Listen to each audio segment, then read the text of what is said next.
शुरू करो, डालो बुनियाद, घर महल नजर आएगा।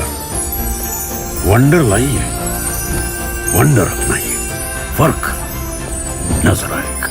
वंडर सीमेंट, फर्क नजर आएगा। नमस्कार, मैं हूं रविंद्र जैन और आप देखना शुरू कर चुके हैं सबकी खबर। प्रधानमंत्री नरेंद्र मोदी जी ने रविवार को मन की बात कार्यक्रम में छतरपुर, मध्य प्रदेश के छतरपुर के खोप गांव का उल्लेख किया था। उन्होंने कहा था कि खोप गांव में जो तालाब है, तालाब के आसपास बंजर जमीन थी, उस जमीन को स्थानीय लोगों ने हरा भरा किया, पौधे लगाए और एक आज की तारीख में न केवल तालाब भरा हुआ है बल्कि ऑक्सीजन की कोई कमी नहीं है, वहाँ मौसम तक बदल गया है। प्रधानमंत्री ने तारीफ की थी। अब मैं आपको बता दूं कि इस पूरे प्रोजेक्ट का सुपरविजन किया था सिंगरौली के विशाल श्रीवास्तव ने। आज विशाल श्रीवास्तव जी मेरे स्टूडियो में हैं। विशाल श्रीवास्तव को एक तरह से आप कह सकते हैं कि वृक्ष मित्र हैं। वृक्षों को लगाना, वृक्षों को जिंदा रखना, अधिक से अधिक मध्य प्रदेश में हरियाली हो, वृक्षों को कैसे लगाना है, उसका वैज्ञानिक आधार क्या है, ये तमाम सारी चीज़ें आप विशाल जी से सीखेंगे। आज विशाल जी मेरे स्टूडियो में, हम उनसे बात करेंगे। लेकिन पहले मैं आपको बता दूं, सिंगरौली के विशाल को अभी तक एक बात का श्रेय है कि मध्य प्रदेश के विभिन्न स्थानों पे 8 से 10 लाख पौधे लगा चुके हैं। और ना केवल पौधे लगाए हैं जो वृक्ष बने हैं, बल्कि सबसे बड़ी उपलब्धि यह है कि इनके जो वृक्ष हैं, इनके लगाए हुए जो वृक्ष हैं, वो 100% जिंदे हैं, 100%। यानी कि एक भी पौधा मरने नहीं दिया गया है। ये सबसे बड़ी उपलब्धि है। हम समझेंगे कि आखिर ये किस तरह से संभव है कि हम पौधारोपण करें और पूरे पौधे जिंदे रहें। ये सब चीज़ें आज हम स्टूडियो में पूछेंगे। लेकिन एक चीज़ और बता दूं कि आज तक 4 साल में विशाल जी ने पौधे लगाने का या सुपरविजन करने का 1 रुपया भी सरकार से नहीं लिया है। छतरपुर हो या रतलाम हो या सागर हो या जबलपुर हो, जबलपुर में तो एक पूरे नाला जो था सड़क किनारे, उस पूरे नाले को इस तरह की हरियाली कर दिया कि अब बदबू तक बंद हो गई है। इन तमाम सारे मुद्दों पे पूछेंगे, क्योंकि वे एक आईटी कंपनी में जॉब करते हैं, लेकिन उनका जो पैशन है वो कहीं ना कहीं मध्य प्रदेश को हरा भरा करने का पैशन है। प्रधानमंत्री जी ने जब उनकी तारीफ की, उनके प्रोजेक्ट की तारीफ की, तो हमने उन्हें अपने स्टूडियो में बुलाया है। आज वो हमारे साथ है। विशाल जी, आपका बहुत बहुत स्वागत है।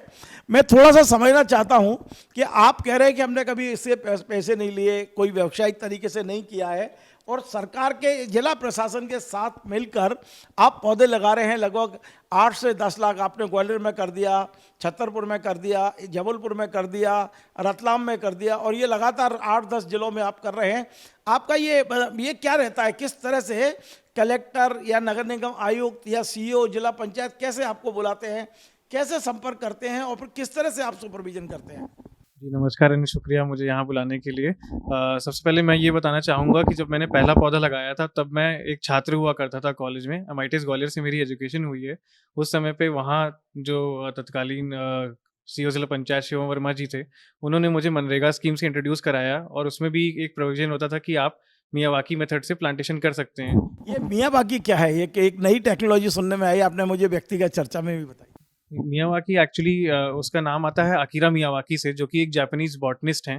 अब वो इस दुनिया में नहीं है, उनका देहांत हो चुका है, बट उन्होंने ये तकनीक इजाद की थी जिसमें कि जब हम ट्रेडिशनली पौधा लगाते थे तो हम 100 स्क्वायर फुट में 4 से 5 फुट पे पौधा या 4 से 5 पौधे लगाते थे। अब हम उसी को दूरी कम करके हम 100 स्क्वायर फुट में 30 से 35 पौधा लगाते हैं। और ये ऐसा नहीं कि हम कोई भी पौधा किसी भी जगह पे लगाते हैं, हम उस जगह का पहले सॉइल टेस्ट कराते हैं। सॉइल टेस्ट कराने के बाद जो जो चीज़ें उसमें कमी नज़र आती है हमें, उसमें हम वो एडिशन करते हैं। हम पूरी ज़मीन को ऊपर से नीचे बदलते हैं और फिर उसमें 2 से 3 फुट की दूरी पे एक-एक पौधा लगाते हैं। और हर पौधा कौन सी स्पीसीज़ का कौन सी जगह पे लगाया जाएगा, इसका भी हम एक निर्धारण करते हैं और एक मैप बनाते हैं, और वो मैप हम वहाँ के साइट इंजीनियर्स या साइट सुपरवाइजर से शेयर करते हैं और फिर ये पौधा लगवाते हैं। इसीलिए क्योंकि पौधे इतने पास में लगते हैं और वर्टिकली ग्रो करते हैं, तो 6 महीने भीतर जैसे ही आपके पौधे 6 महीने के होते हैं, वो डबल ग्रोथ से बढ़ते हैं। और जैसे हमने डुमना में लगाया है, जबलपुर में पौधे, या स्नेहनगर में लगाया है, तो वहाँ पे 1 साल के भीतर कम से कम 6 से 7 फुट की ग्रोथ दिखी है पौधों में। और आज की डेट में 3 साल में जब हमने 2 फुट के पौधे लगाए थे, वो आज 25 से 30 फुट की हाइट हो चुकी है उनकी। तो ये एक मेथड है जो कि आज की डेट में पूरी दुनिया में यूज़ किया जा रहा है, और ये हमारी आज की ज़रूरतों को भी मीट करता है, जब हमें ऑक्सीजन की सबसे ज़्यादा ज़रूरत है। विशाल जी, मैं आपको बधाई देता हूं जो छतरपुर में आपने किया। यद्यपि ये बात सही है कि आपने ना तो वहाँ से कुछ पैसा लिया और पैसा नहीं लिया तो कोई प्रमाण पत्र नहीं है, लेकिन मेरी छतरपुर के तत्कालीन कलेक्टर संदीप जी से बात हुई। उन्होंने मुझे बताया कि आप उस पूरे प्रोजेक्ट को सुपरविजन कर रहे थे उसका, जिसकी प्रधानमंत्री ने तारीफ की है। तो कैसा लग रहा है जब प्राइम मिनिस्टर आपके लगाए हुए पौधों की तारीफ कर रहे हैं, देश दुनिया सुन रहे हैं? ये बात कोई मायने नहीं रखती कि उन्होंने आपका नाम लिया नहीं लिया, लेकिन खुद कलेक्टर स्वीकार कर रहे हैं कि आपने उस पूरे प्रोजेक्ट का सुपरविजन किया था। जी, ये काफ़ी बड़ी बात है हमारे लिए, और ये मैं धन्यवाद कलेक्टर साहब को भी देना चाहूँगा कि उन्होंने मुझे इस प्रोजेक्ट का पार्ट बनाया, क्योंकि मैं तब भी एक छात्र ही हुआ करता था। मैंने 2022 में अपनी इंजीनियरिंग कंप्लीट की है। सो जब हम ये प्रोजेक्ट कर रहे थे तब मैं जस्ट पास्ड हुआ था जब कंप्लीट हुआ ये। तो क्योंकि कलेक्टर साहब का बहुत अच्छा विज़न है, और जब से संदीप सर वहाँ गए थे तो लगभग उन्होंने 2 से ढाई लाख पेड़ पूरे छतरपुर में लगवाए अपने कार्यकाल के दौरान। और हर ऐसा कोई कोना नहीं था छतरपुर का जहाँ पे उन्होंने पौधे ना लगाए हुए हैं। उन्होंने अतिक्रमण मुक्त ज़मीन कराई, उसमें भी पौधे लगवाए। उन्होंने हर स्कीम जहाँ पे पौधे लगाए जा सकते थे, उस स्कीम को यूज़ करके पौधे लगवाए। तो खोप भी उसी में एक पार्ट था कि जिला पंचायत से हमने उस प्रोजेक्ट को लिया। हमने वो तालाब को चिन्हित किया, और वहाँ पे जो सबसे सूटेबल जगह थी, जो कि मंदिर के किनारे थी, उसको आइडेंटिफ़ाई किया और हमने सर को बताया। सर ने पूरा प्रशासन उसमें लगाया। सर ने तहसीलदार, एसडीएम सबको लगा के उस जगह को सुरक्षित कराया, और फिर जिला पंचायत को आदेश किया कि आप इसमें पौधारोपण करें। हाँ, मैंने अपना सुपरविज़न उसमें एज़ टेक्निकल पर्सन दिया कि हाँ, पौधे कौन से लगने चाहिए, कितनी दूरी में लगने चाहिए, किस तरीके से लगने चाहिए, और किस तरीके से जो गाद आ रही है। क्योंकि कलेक्टर साहब का ये एक बहुत ही अच्छा उसमें नवाचार था कि उन्होंने उस तालाब को भी सही कराया। आप अगर जाओगे तो वो तालाब बहुत ही बड़ा है, तो उन्होंने उसकी गाद निकलवाई, और वो गाद उस पौधारोपण में भी यूज़ हुई, और कई जगह जहाँ और पौधारोपण हुआ वहाँ भी यूज़ हुई। तो उसी गाद से पौधा लगाया, और उसमें कौन से वैरायटी ऑफ पौधे सक्सेसफुल होंगे वो मेरे द्वारा बताया गया था। बट ये सब कुछ जो भी हुआ था, ये गाइडेंस कलेक्टर साहब की थी, और हमने ऐसे ही पूरे छतरपुर में कई जगह पे लगाया। वहीं पे एक और बड़ा फ्रूट ऑर्चर्ड हमने बनाया है, जो कि जन भागीदारी से बना है वो, और नगर पालिका अभी उसका ध्यान रखती है। वो डेहरी रोड पे है छतरपुर में। उसमें 15,000 पौधे हैं, जो कि अतिक्रमण से हटाया गया उस ज़मीन का, एंड फिर लगाया गया। और वो भी काफ़ी अच्छा प्रोजेक्ट है। मतलब लोग वहाँ जाके सीख सकते हैं कि कैसे अर्बन में लगाया जाता है। विशाल जी, एक बड़ा सवाल ये है कि अभी तक आपसे जो मेरी चर्चा हुई, पिछले 2020 से शायद इस काम में आप लगे हुए हैं। 2020 से अभी तक आपने जितने भी प्रोजेक्ट किए हैं, जिला प्रशासन के साथ किए हैं, नगर निगम के साथ किए हैं, सीओ जिला पंचायत के साथ किए हैं, आपने निजी क्षेत्र में नहीं उतरे हैं आप? क्या आपने किसी बिल्डर से बात की हो, या किसी का निजी खेत है वो करना चाहता हो, इस तरह का? दूसरा, अभी तक आपने इसको कॉमर्शियल यूज़ नहीं किया है, आपने एक तरह से आपने पैशन के रूप में अपनाया है, इसे व्यावसायिक रूप से नहीं अपनाया है। तो क्या भविष्य में है आप, क्योंकि अब 8 से 10 लाख पौधे, और फिर ये चैलेंज करना, ये एक बहुत बड़ी बात है कि आपका एक भी पौधा नहीं मरा है। तो मैं पहला प्रश्न यही पूछता हूँ कि हमने शिवराज जी का देखा था, 6 करोड़ पौधे लगाए थे, आज 6 करोड़ में से 6 लाख भी नहीं दिख रहे हैं नर्मदा किनारे के। एक और आप दावा कर रहे हो कि हमारे 100% पौधे जीवित हैं, दूसरी ओर फॉरेस्ट डिपार्टमेंट की ओर से शिवराज जी ने पूरे नर्मदा किनारे किनारे 6 करोड़ पौधे लगाए थे, 6 लाख भी नहीं दिख रहे।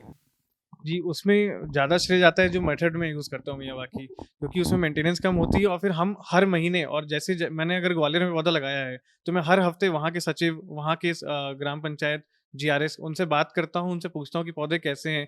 अगर वो रिस्पॉन्स नहीं देते तो फिर वहाँ के जो उनसे बड़े अधिकारी, उनसे बात करता हूँ। वो रिस्पॉन्स नहीं देते तो उनसे बड़े अधिकारी से बात करके, क्योंकि मेरा ये मानना है कि मैं 4 ही पौधा साल भर में लगाऊँ, लेकिन वो 4 पौधे जिंदा रहने चाहिए। और क्योंकि मियावाकी मेथड से मैं लगाता हूँ, तो अगर हम बस पानी भी अगर उस पौधों को दे रहे हैं तो वो पौधे जीवित रहेंगे। तो हमें एक तो उसकी फेंसिंग प्रॉपरली करनी है, और दूसरा इरिगेशन मेथड का ध्यान रखना है। तो हम सारे पौधारोपण वहीं लेते हैं जहाँ पे हम ये दोनों चीज़ें सुनिश्चित कर पाते हैं। एक तो पानी होना चाहिए, और दूसरा सुरक्षित होना चाहिए पौधा। और फिर इसको हर महीने में, जो भी मेरी साइट्स हैं, मैं कोशिश करता हूँ महीने में एक बार ज़रूर उनको जाके देखूँ। और क्योंकि मैं अकेला काम करता हूँ, तो प्रयास रहता है कि सारे ही जगह एक-एक करके जाऊँ और ध्यान रखूँ पौधों का। देखिए, सुपरविजन में भी खर्चा होता है, आने जाने में भी खर्चा होता है, रहने में भी खर्चा होता है। सिंगरौली के रहने वाले हैं, कभी सीपरी, कभी ग्वालियर, कभी सागर, कभी छतरपुर, कभी रतलाम।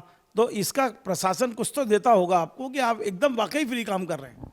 जी, अगर बात की जाए मॉनेटरी लेवल पे या फाइनेंशियली, तो प्रशासन से मैं 1 रुपए भी चार्ज नहीं करता हूँ। जब अगर आज भी कोई मुझे बुलाता है कि आप यहाँ पे पौधारोपण करिए, तो मेरा सबसे पहले रहता है कि मैं इसमें चार्ज नहीं करूँगा। हाँ, अगर मैं उस ज़िले में जा रहा हूँ, तो उस ज़िले में मुझे एक जगह से दूसरी जगह जाने का कन्वेंस प्रशासन अगर प्रोवाइड कर दे तो उसके लिए रहता है, वो मुझे रुकवा दें, मेरा खाने-पीने का ध्यान रख लें, बस इतना अगर वो कर दें, तो मेरे लिए इससे ज़्यादा कोई बड़ी बात नहीं है, उतने में ही मैं मैनेज कर लेता हूँ क्योंकि मैं आईटी कंपनी में काम भी करता हूँ, तो अपने साल की एक तनख्वाह में से एक पार्ट इस पे स्पेंड करता हूँ और क्योंकि वर्क फ्रॉम होम है, तो मैं उस हिसाब से अपना टाइम डिवाइड करके हर जिले में विज़िट करता हूँ। ये बड़ा विपरीत ध्रुव नहीं है, एक और आप आईटी कंपनी में काम कर रहे हैं, दूसरी ओर हरियाली आपका पैशन है, तो क्यों नहीं एक ही नाव की सवारी की जाएगा पूरी तरह से व्यावसायिक रूप से, क्योंकि अब ये जो हरियाली का पूरा अब जो जागरूकता आई है, बहुत से लोग चाहते हैं कि उनकी ज़मीन में जितनी खेती से इनकम होती है उससे ज़्यादा वो पेड़ लगा के कर सकते हैं।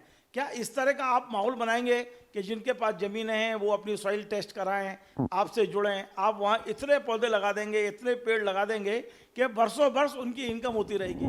जी, निश्चित तौर पे मैं आपको बताना चाहूँगा कि जब 2020 में हमने ये स्टार्ट किया था और आज जो 2024 में हम बैठे हैं, तो मैं ऑलरेडी देखता हूँ कि कई लोगों के विचारों में अब डिफरेंस आया है। कई लोग अब मेरे पास ऐसे आते हैं जो कहते हैं कि विशाल जी हमें बताइए कि हमारे खेत में कौन से पौधे सूटेबल रहेंगे और हम उसको लगाते हैं। तो मैं चाहता हूँ कि और ज़्यादा से ज़्यादा लोग एग्रो फॉरेस्ट्री में शिफ्ट करें और पौधे लगाएँ और साथ ही साथ मैं ये भी तरीका देख रहा हूँ कि किस तरह का सिर्फ ना पौधे लगा के फल से पौधे की कमाई की जा सके, बल्कि कार्बन क्रेडिट, ग्रीन क्रेडिट जो कि गवर्नमेंट ऑफ इंडिया का आने वाले कुछ प्रोजेक्ट्स हैं, उसके माध्यम से भी छोटे-छोटे जो किसान हैं, जो कि पौधे लगाते हैं, उनको उससे फ़ायदा हो सके। तो एक दूरदर्शी विचार ज़रूर है, लेकिन हाँ, जल्दी ही उसमें भी हम काम करेंगे।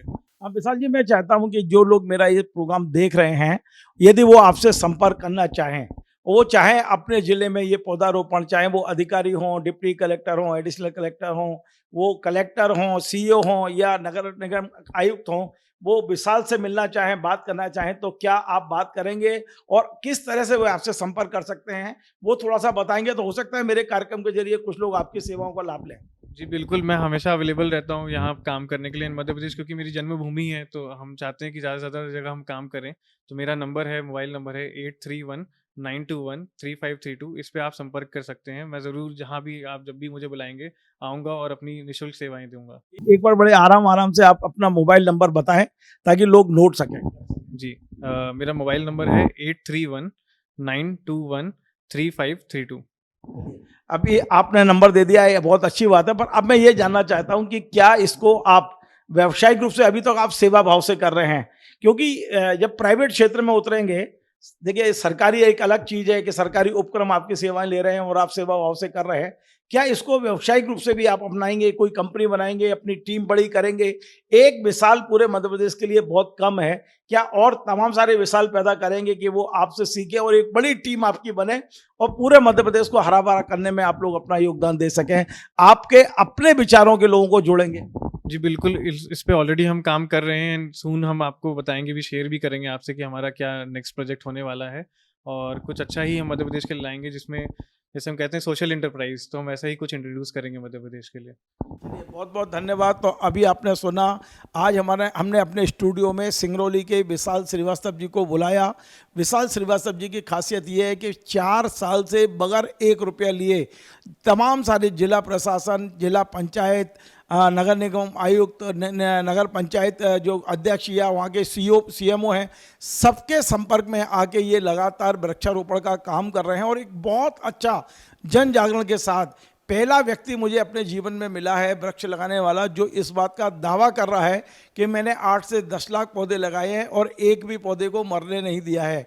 हो सकता है 2-4 पौधे गए हों, लेकिन मैं निश्चित तौर पे ये जो एक बहुत बड़ी प्रेरणा मिलती है इस चीज़ से कि इस उम्र के नई पीढ़ी के जो युवक हैं, जो आईटी कंपनी में जॉब करने के बाद भी पौधारोपण को अपने एक पैशन के रूप में अपना रहे हैं और ये बता रहे हैं कि बहुत जल्दी हम एक बड़ी टीम खड़ी करेंगे मध्य प्रदेश में जो पौधारोपण करेंगे। एक बात और विशाल जी ने कही है, वो ये कि आप अपने खेत में हर साल जहर डालकर पैसे कमा रहे हैं, जो आप खाद डाल रहे हैं, जिस तरह से आप वहाँ से फसल ले रहे हैं, यदि आप चाहें तो वहाँ पौधारोपण कराएं। आपका कहना है कि हम ऑर्गेनिक तरीके से आपके पेड़ों को बड़ा भी करेंगे और इतनी इनकम होगी जितनी आप अभी खाद डाल के फसल ले रहे हैं, उससे ज़्यादा इनकम आप पौधों से कर सकते हैं। आपको ऑक्सीजन भी मिलेगी, हरा भरा रहेगा, आपके गांव में पानी की कमी नहीं रहेगी। ये तमाम सारे जो फ़ायदे हैं आप सब समझ सकते हैं। आज जो विशाल ने कहे मेरे स्टूडियो में आके जानकारियाँ दी हैं, मैंने उनका मोबाइल नंबर भी शेयर करवाया है, उम्मीद करता हूं कि मध्य प्रदेश के तमाम सारे अधिकारी जो फील्ड में पदस्थ हैं इस प्रोग्राम को सुनेंगे और इनसे संपर्क करके अपने अपने जिलों में, कस्बों में, गांव में वृक्षारोपण के लिए इनकी सेवाएं लेंगे।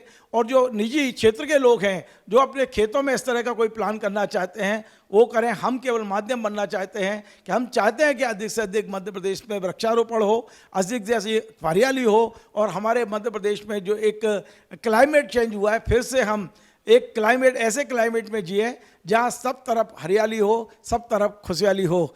आपको हमारा कार्यक्रम पसंद आए आप इसे शेयर करें, लाइक करें, कमेंट करें और आपसे बार बार निवेदन है हमारे इस चैनल को सब्सक्राइब अवश्य करें। धन्यवाद। शुरू करो, डालो बुनियाद, घर महल नजर आएगा। वंडर लाइए, वंडर अपनाइए, फर्क नजर आएगा। वंडर सीमेंट, फर्क नजर आएगा।